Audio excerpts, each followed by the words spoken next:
Hello chess enthusiasts, my name is Miha and welcome to my chessrealm YouTube channel. So FIDE Candidates tournament for men and women is taking place. Let's go to the women part in the 6th round. It was a very interesting duel between Tan Zhongyi and Anna Muzychuk. I hope I have pronounced the names correctly. Let's see what happened. Tan Zhongyi had white pieces and she started with d4, d5, knight to f3, knight to f6, e3, and we have coalesced system. Black plays e6, bishop to d3, c5, and now b3, transposing into something classified as Rubinstein opening. Normal developing moves followed, of course. Knight goes to c6, white castles king side, b6, bishop to b2, bishop to b7, knight from b goes to d2, and now rook to c8. So black is taking over the c file, and black wants to grab this pawn on d4 later with knight to b4, grabbing this bishop on d3, and then there is also double attack on this pawn on c2. So a3 was played, preventing any unpleasant knight to b4 jump. Black continues with bishop to e7, knight goes to e5, c-pawn captures on d4, e-pawn recaptures on d4, and black has decided to drive away this unpleasant knight on e5, so knight captures on e5, and now d-pawn recaptures on e5. Knight on f6 is under attack.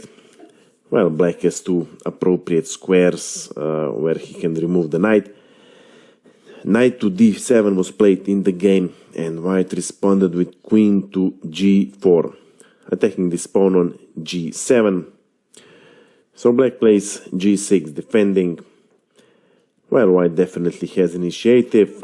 Black wants his pieces to be more active. So white plays b4, preventing this knight to c5 jump. With knight to c5, black would activate his pieces. And now black continues with a5, trying to undermine this protector of this c5 square. White doesn't care.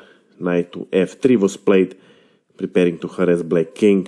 Black nevertheless castles king side, and now rook from a goes to e1. Contrary to what you might think, white cannot actually launch any serious attack here. Black king is pretty much safe. White definitely needs more open files and diagonals. Well, here black had an interesting move at her disposal, and that is d4.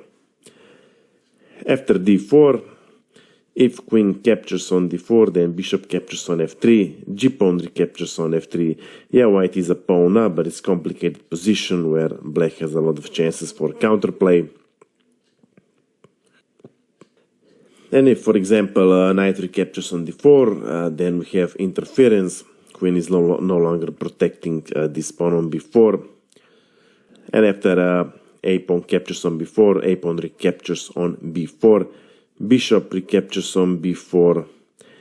Well, white can of course play knight to e6, attacking the queen. And after a-pawn recaptures on e6, queen recaptures on b4.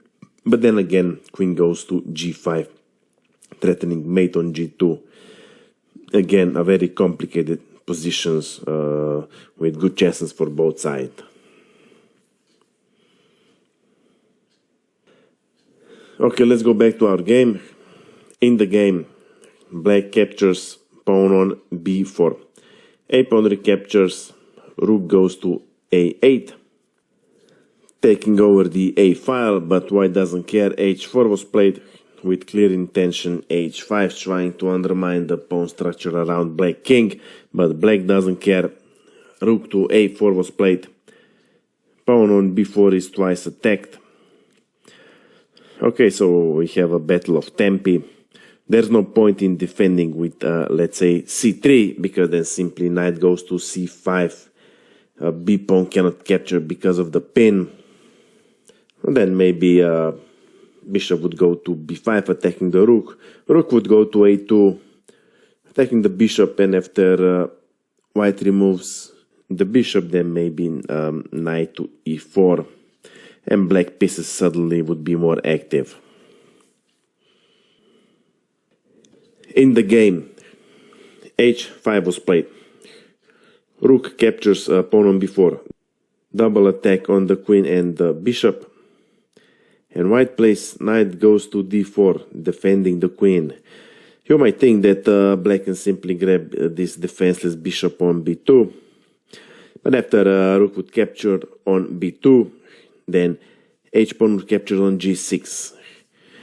Now this g-pawn capture on f7 is a serious threat after a random move. Let's say bishop to c8, then g-pawn captures on f7. If king recaptures on f7, then it's mate in 2, queen to h5, check, king to g8,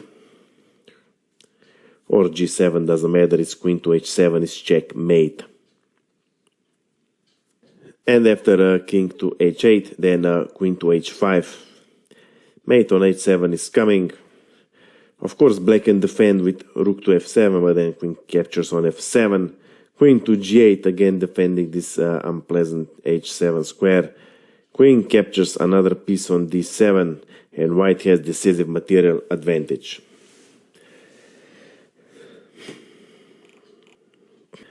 Which means that here, in this position, black definitely has to capture pawn on g6, but then bishop would capture on g6. Again, bishop to f7 is a deadly threat. So after f-pawn would capture on g6, queen would recapture on g6, king would go to h8, queen to h6, check, king to g8, and now knight to e6 is a killer move, attacking the queen and also threatening with mate on g7, and white wins.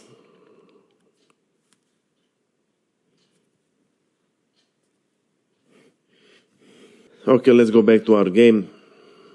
In the game, g5 was played, blocking the g file, and now bishop goes to c3, attacking the rook. Rook goes to a4, and now white plays f4, trying to open this g file, and black responds with queen to c8, counter-attacking this bishop on c3.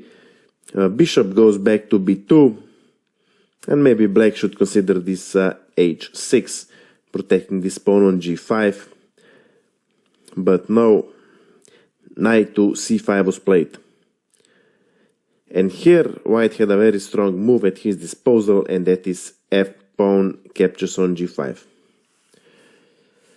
After f-pawn capture on g5, then bishop to h7 is a serious threat. Let's see, after a random move, bishop to a6, then simply bishop would capture on h7, check. King recaptures on h7, and g6, double attack on the king, and the pawn is deadly. If king would go to h8, then queen to f4, preparing queen to h6. And if king to g7, then bishop to c1. Again, the invasion on h6 is fatal. And after f-pawn would capture on g6, then queen simply recaptures on g6. King to h8 is the only move, and then rook to f6. If bishop captures on f6, then e-pawn recaptures on f6. Mate on g7 is coming. Queen to d7 doesn't help. Then knight goes to e6. Knight is protected by the rook, so queen cannot capture without losing decisive material. And after knight would go to e6, then f7. Then we have discovered check. Of course, d4 defense, but queen to h6 is checkmate.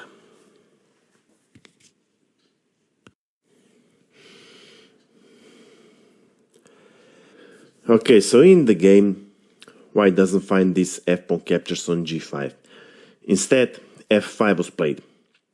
E-pawn captures on e5, bishop recaptures on f5, queen is under attack, and here black should consider knight to e6 defending.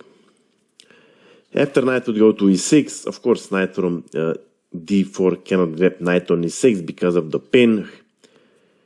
So after bishop would capture on e6, then queen recaptures on e6. Yeah, of course knight can capture on e6, but then rook captures queen on g4.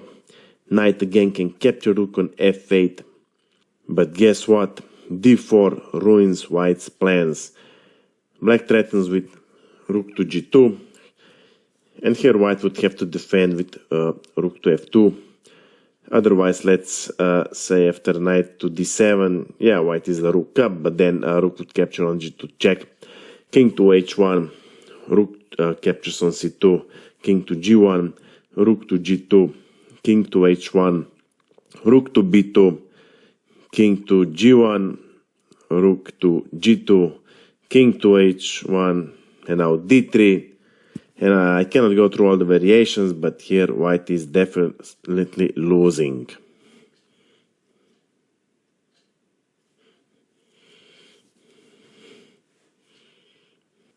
Okay, let's go back to our game. In the game, black removes the queen to d8, and now h6. Another sneaky move. If black plays a random move, let's say rook to a7, then bishop again captures on h7. If king recaptures, then queen to f5 check. King cannot capture pawn on h6 because then rook to e3 is made in a couple of moves. So after king would go to h8, then simply e6. Again, preparing discover attack. Of course, black can block with f6, but then queen to g6, threatening mate on g7. So after rook would go to g8, then queen to f7. Black can try to trade queens, but after queen to e8, then knight to f5, queen captures on f7, e-pawn recaptures on f7, attacking the rook. So after rook to f8, then rook to e7, bishop to f6 is also coming, and black is simply losing here in this position.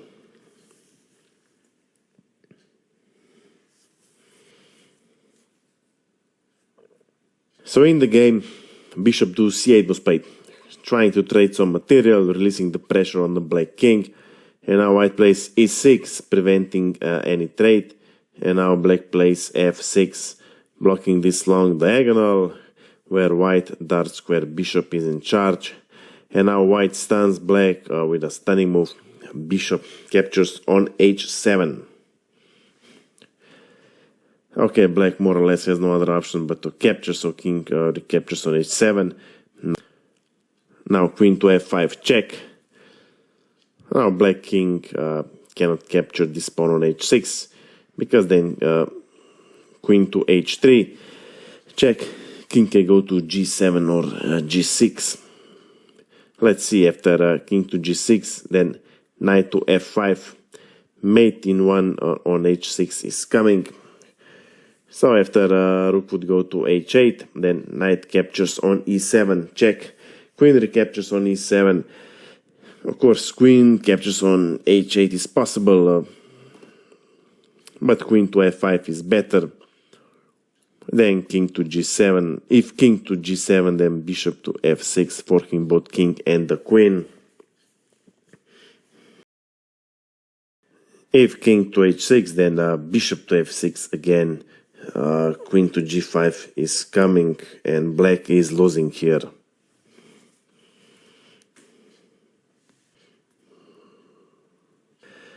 Okay, so in the game, king to h8 was played. Now knight goes to c6, attacking the queen, but actually this was a clearance of knight from d4 square. So queen goes to e8, and now queen to g5. f1 cannot capture because of the pin. Mate on g7 is coming, so black plays rook to g8. And here white had a simple path to victory, and it starts with bishop captures on f6 check, and double attack on this bishop on d7. Now if bishop captures on f6, then simply queen recaptures on f6, king goes to h7, queen to f7 check, queen captures on f7, e-pawn recaptures on f7, attacking the rook, rook to f8, preventing f-pawn from promoting. But now rook would go to e8, attacking the rook. If rook captures on e8, of course, white promotes. But even after knight would go to d7, defending the rook, Then knight would go to e5, deflecting the knight from d7, and white is winning.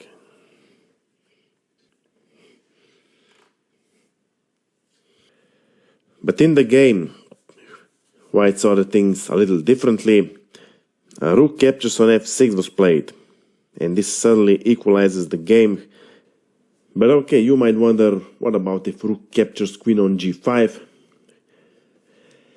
Well, it's after rook would capture queen on g5, then rook goes to f8, and now we have double check. Here in this position, black has no other options but to go to h7, and now white regains the queen back, so rook would capture here on e8, attacking bishop on c8, and also bishop on e7 is under attack. Yeah, well, white is also 2 pawns up. Let's see if black would try to if black would try to save one of the bishop. Let's say after bishop would capture on e6, simply rook goes to h8 check, king to g6 check, knight to e7 check, and now after, let's say, king to f7, then simply rook to f1. Of course, king can grab the knight on e7, but bishop to f6 forks both king and the rook, and here white gains decisive material advantage.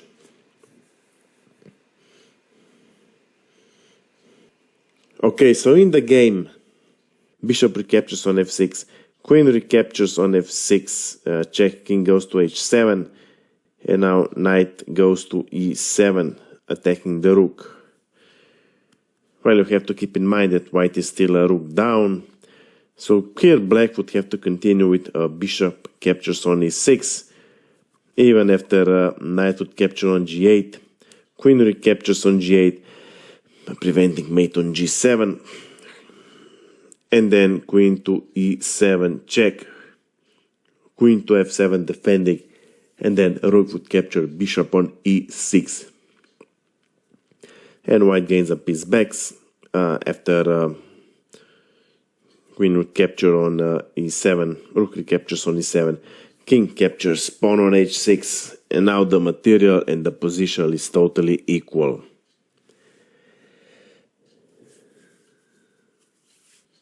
But in the game, in this position, rook to e4 was played, and this was a gross miscalculation.